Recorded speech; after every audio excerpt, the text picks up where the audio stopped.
Shalom, my dear brothers and sisters. For today, we are going to discuss about Genesis chapter 2. And in this chapter, we will know and understand the following. So first, we will get to know about what is Eden. Unlike any other general explanations about the Garden of Eden, we will have an in-depth understanding of what is Eden. Of course, we will have other Bible verses that will support this claim. Second, we will go to know about its location. Where can Eden be found? Is it in Palawan, or is it something or somewhere else? Next, in relation to Eden, we will know about the tree of life. What is it truly, and where can we find it? Also, we will know about the tree which gave Adam and Eve the ability to distinguish right from wrong, and where can it be found? Additionally, we will know about the rivers that has 4 parts, namely Pison, Gihon, Hiddekel, and the Euphrates River.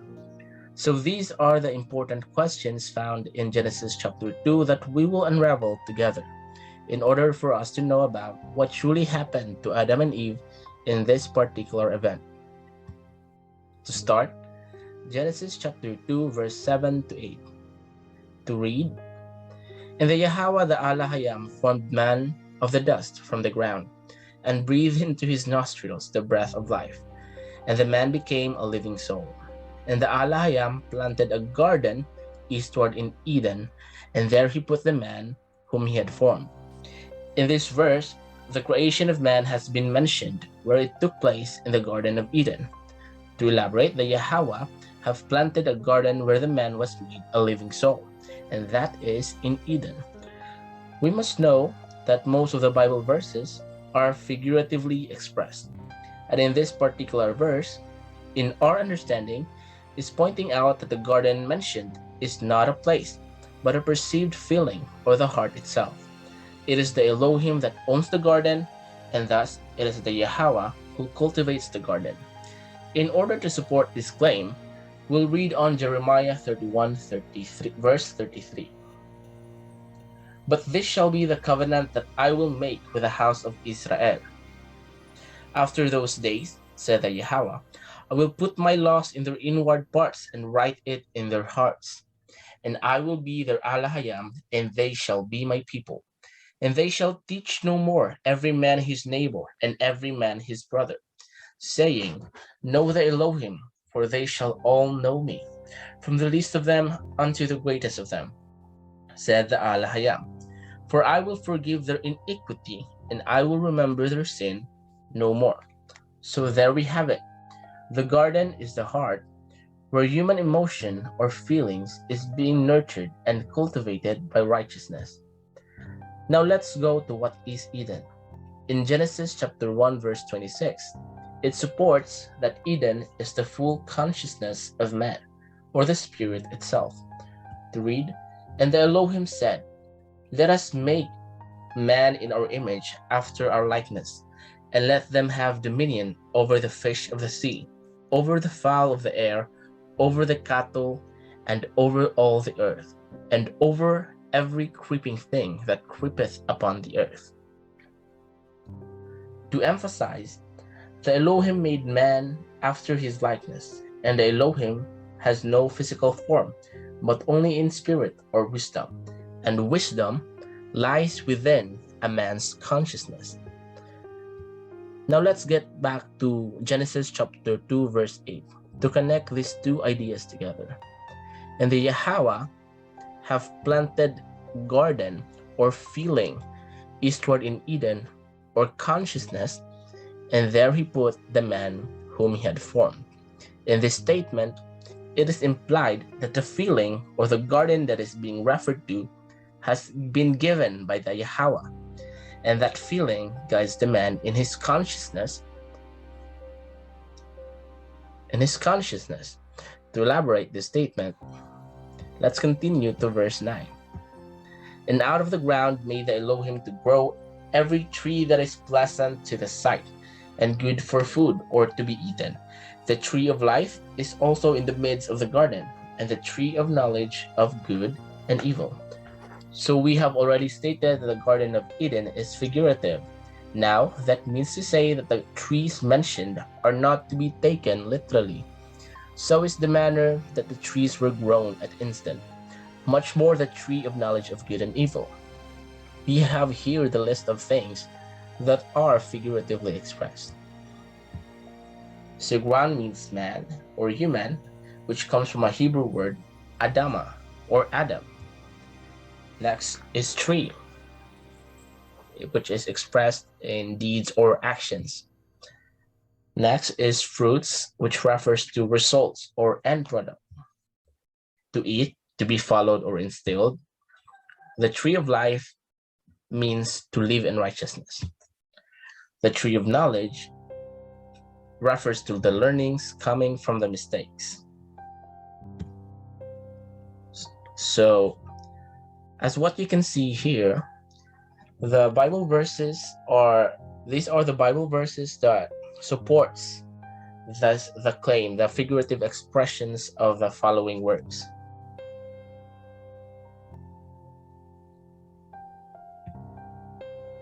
Now I'll be explaining all of these individually. So we know that Adam, from the Hebrew word Adama, meaning ground, refers to a human or person. Now let's move on to the word trees. In Matthew 7, verse 15 to 20, to read, "Beware of false prophets, which come to you in sheep's clothing, but inwardly they are wearing ravening wolves.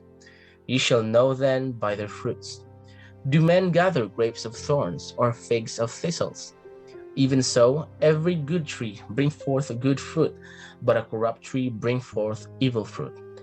A good tree cannot bring forth evil, neither can a corrupt tree bring forth a good fruit. Every tree that brings not forth good fruit is brought down and cast into the fire. Therefore, by their fruits you all know them." This is what the Messiah YAHAWASHI had said. Giving this verse, it has been implied that good deeds or the trees have good results, or the fruits, and vice versa. It's clear that the trees connotes to deeds and the fruits connotes to results.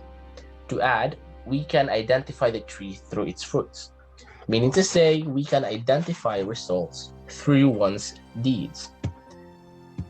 To elaborate, we read on Luke 6, chapter 6, verse 43 to 45.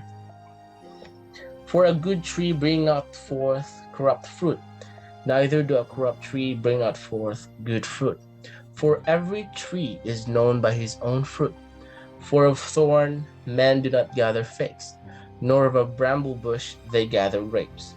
A good man out of the good treasure of his heart bring forth that which is good, and an evil man out of the evil treasure of his heart bring forth that which is evil. For the abundance of his heart his mouth speak." This specific verse have confirmed and clarified that a tree is an action or deed, while the fruit is the result.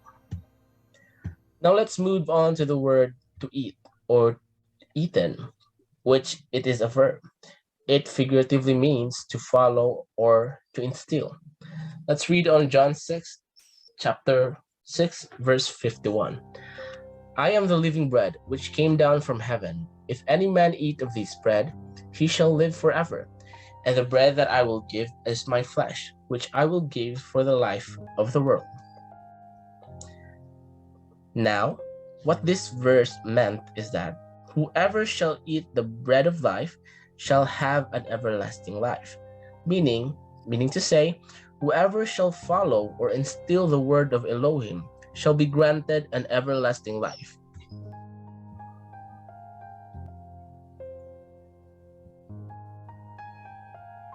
John 6, verse 51. "I am the living bread which came down from heaven. If any man eat of this bread, he shall live forever. And the bread that I will give is my flesh, which I will give for the life of the world." Now, what this verse meant is that whoever shall eat the bread of life shall have an everlasting life. Meaning to say, whoever shall follow or instill the word of Elohim shall be granted an everlasting life. We all know that the word of Yahweh is only meant for our own good. And thus, if we are going to follow all of his statutes, there will be no harm in this world that will do to us. Now we're moving on to the word tree of life. It simply means the everlasting life that the Bible have been promising us right from the start. To read Deuteronomy 32, verse 46 to 47. And the Yahweh said unto them, Set your ears unto all the words which I testify among you this day, which you shall command your children to observe to do, all the words of this law. For it is not a vain thing for you, because it is your life. And through this word you shall prolong your day in the land, whatever you go over Jordan to possess it. In this verse, the life that is being emphasized is the act of continuously following the statutes of the Yahweh. We have no other purpose than to follow his words, and by that, following his words become our life forever. Now we're down to the last, which is the tree of knowledge. This refers to the learnings that comes from our experiences in accordance to the Torah, or the statutes, the law of Elohim.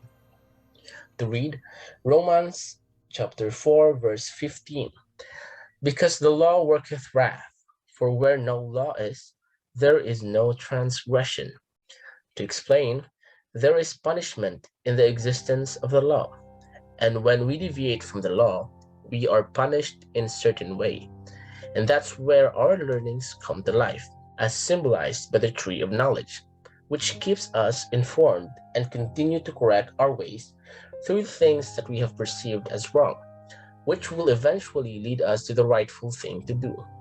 To cut the chase, the tree of knowledge refers to the learnings that comes after our mistake. So to put all these figurative expressions together, we substitute the equivalent word to the figurative expression. So we read on Genesis chapter 2, verse 9. And out of the ground, which refers to person or human, made the Elohim to grow every action that is pleasant to the sight and good for food, good to be followed or to be instilled.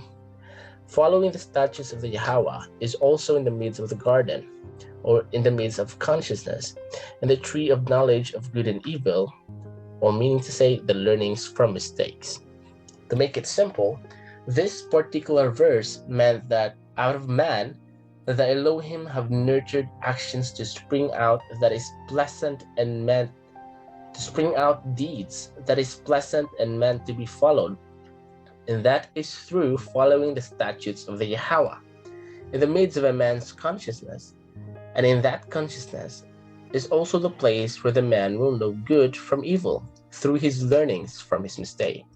So to repeat, out of us humans, the Elohim have planted good deeds to us which bore good results that is meant to be instilled in our hearts. And that is by following the laws of the Elohim. And in the depths of our consciousness, we will know right from wrong through using the learning guided by our experiences and by the Torah. At this point, we will continue to verse 10 to determine the four rivers mentioned before. To read, and a river went out of Eden to water the garden, and from there it was parted and became into four heads. Now let's define the word which have figurative expressions. The first word is river, which means life, or the wisdom system, Torah. Second is the phrase water the garden, meaning to say to evoke the feelings of a man or to make man conscious. So these are the following verses that supports the figurative expressions of these words. So let's go through the word river first, connoting to life or wisdom. To read, Sirach chapter 24, verse 23 to 25. Wisdom is the covenant of the Most High, the law that has been delivered by Moses from the covenant of the Yahweh.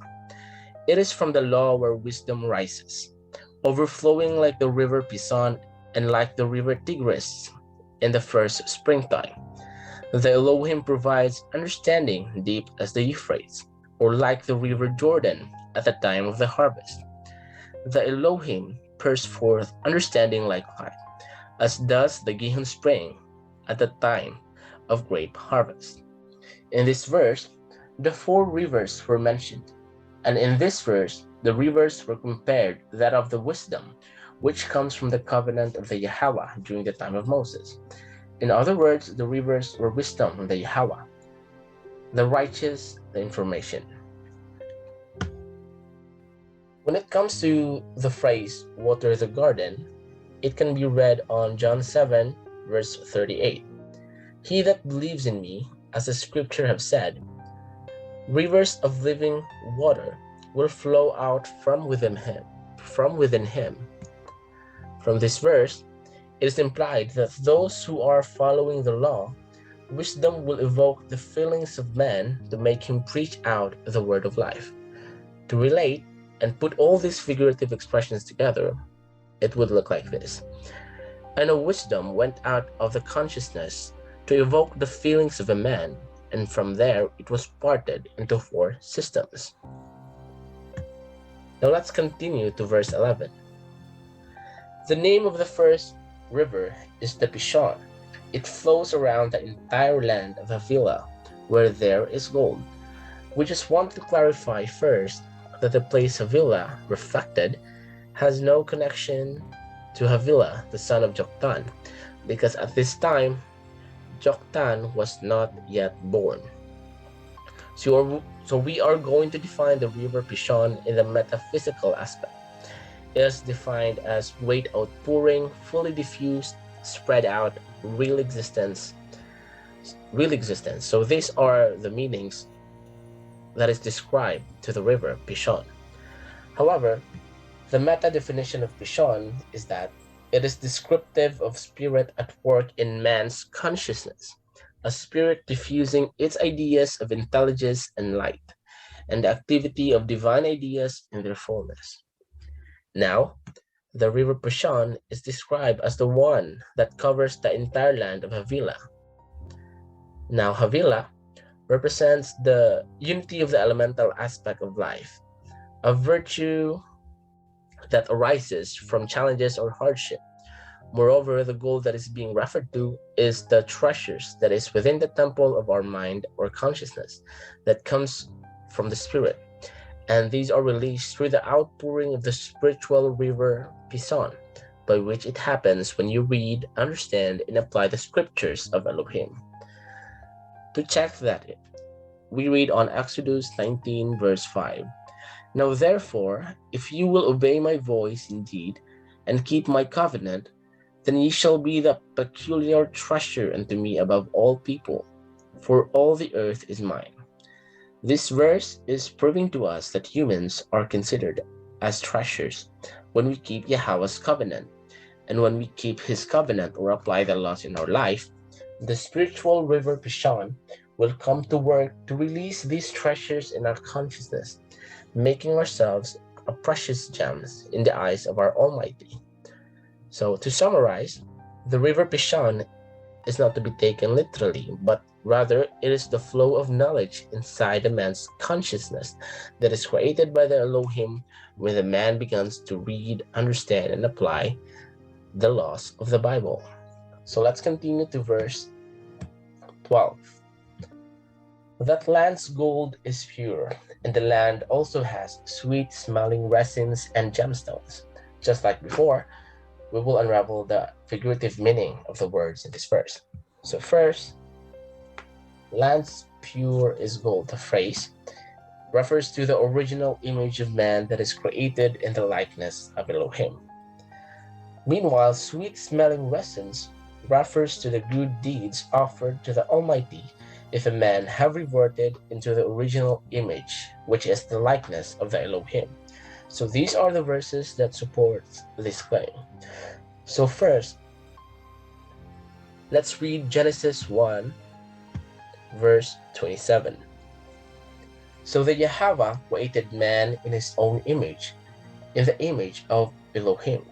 Male and female, he created them. So in the previous discussion, we are already aware that we become the most precious treasure when we follow the laws of Elohim. We become his own image. That is to become righteous. And being righteous is the purest form of man. In simple words, the pure gold that is being referred to is a righteous man. Now let's move on to the figurative meaning of sweet-smelling resins in 1 Peter chapter 1, verse 7. This is necessary so that your faith may be found genuine. Your faith is more valuable than gold, which will be destroyed, even though it is itself tested by fire. Your genuine faith will result in praise, glory, and honor for you when YAHAWASHI is revealed. So in this verse, it is emphasized that our faith is more valuable than gold, and faith means to put the words into actions or deeds and exercise it in one's will. We, having the faith, will be tested by fire, meaning to say that we will face different challenges, and despite that, if we have successfully retained our faith in spite of the challenges, then we have become an offering to the Yahweh. Next is, we continue to verse 13. The name of the second river is Gihon. It flows around the entire land of Cush. Now, the land Cush have no connection with the son of Canaan, since this existed before Canaan was born. By definition, the land Cush refers to as the darkened thought of a man that influences his activities, meaning to say that the Cush is the place of consciousness where dark thoughts begins. Now let's also define the metaphysical definition of the river Gihon. It is described as bursting forth, gushing, or whirlpool. Likewise, the meta definition is described as a formative movement. It represents the deific breath of Elohim inspiring man and purifying his blood in the lungs. So meaning to say that the river Gihon is represented as a bursting movement, kick-started and stimulated by the word of the Yahweh. This movement, or shall we say, the bursting flow of the river Gihon, shall be the one who will cleanse the land of Cush, or the evil thoughts of man.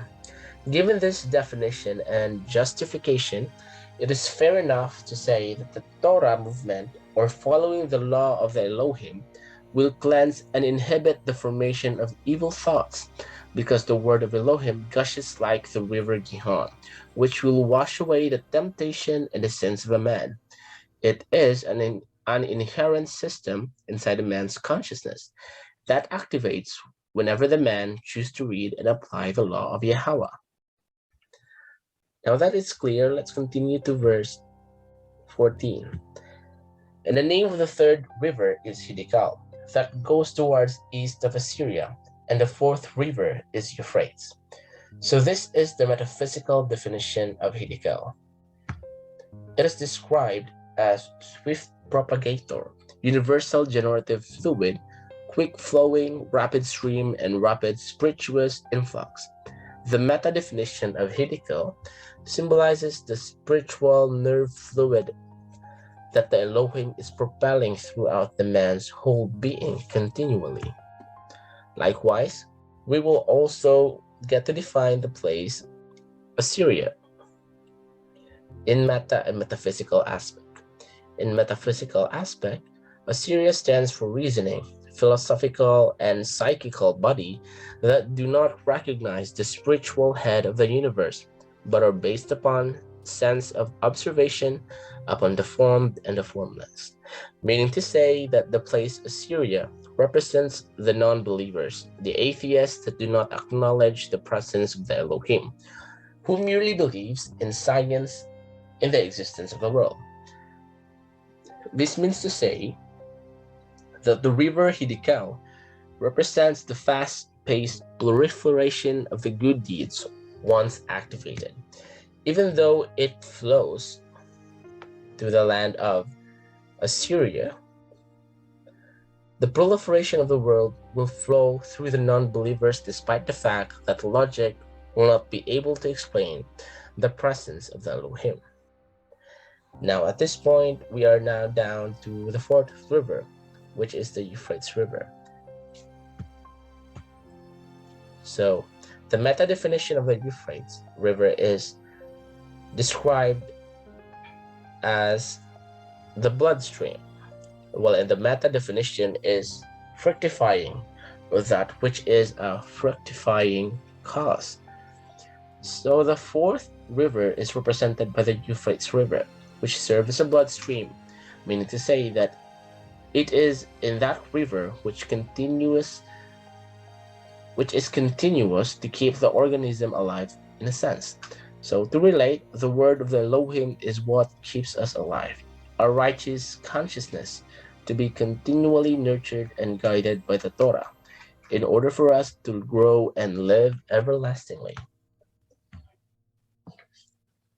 Okay, so before we move on to the next interpretation, we will now be wrapping up the different figurative expressions in Genesis chapter 2. And these are the following: the garden, the phrase water the garden, Eden, to eat, the tree of life, the tree of knowledge, pure gold, Pishon, Gihon, Hiddekel, and the Euphrates.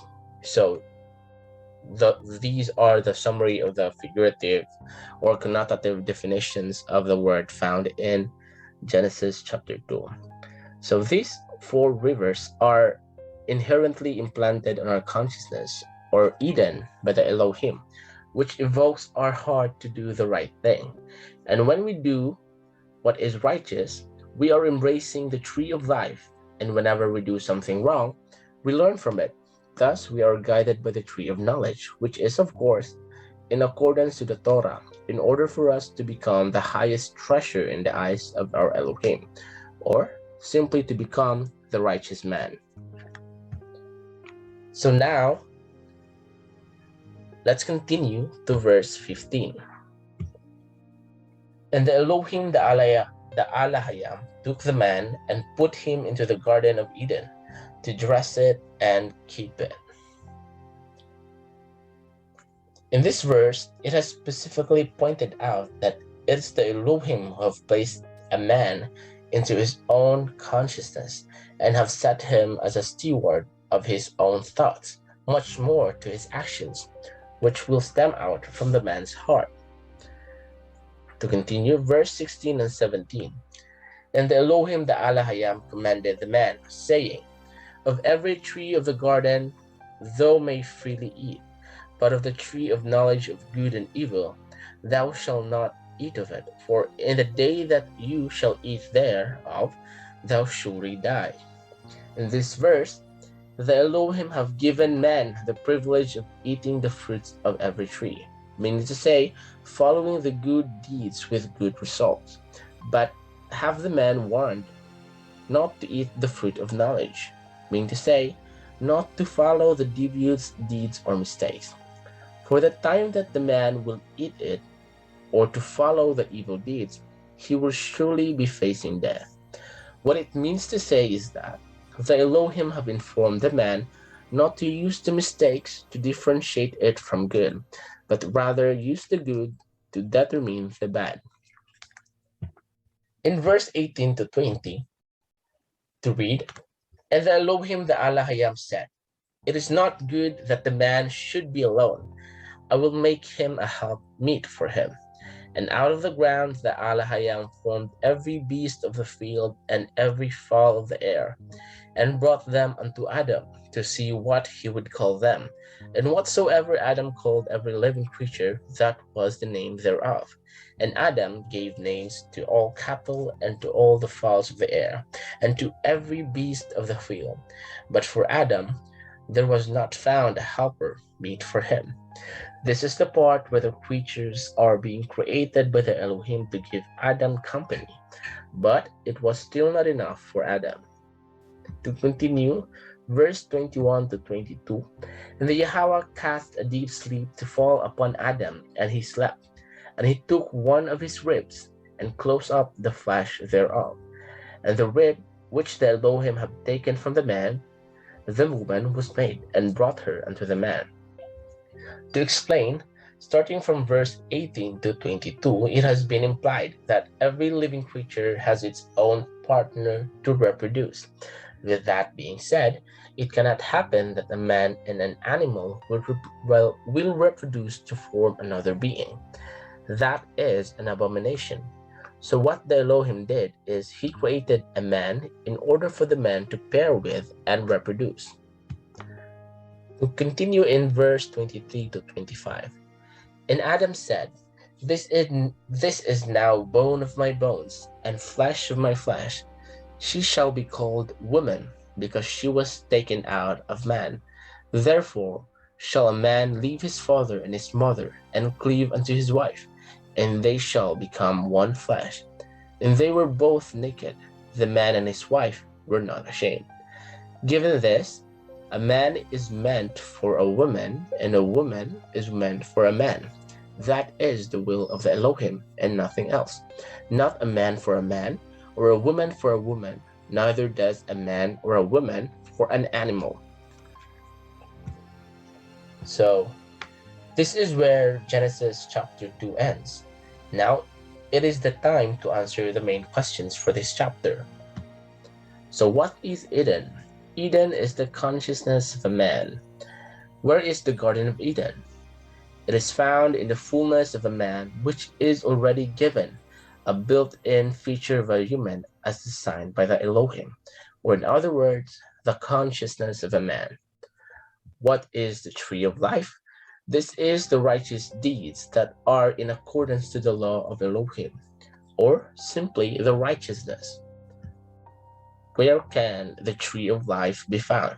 It is found in each of us, only that some fails to acknowledge the presence of it. So there are the tree of life is found in every human, in every man, only that some are refusing or denying, maybe ignorant about it, about the presence of the tree of life in their own will. Next, what is the tree of knowledge and where is it?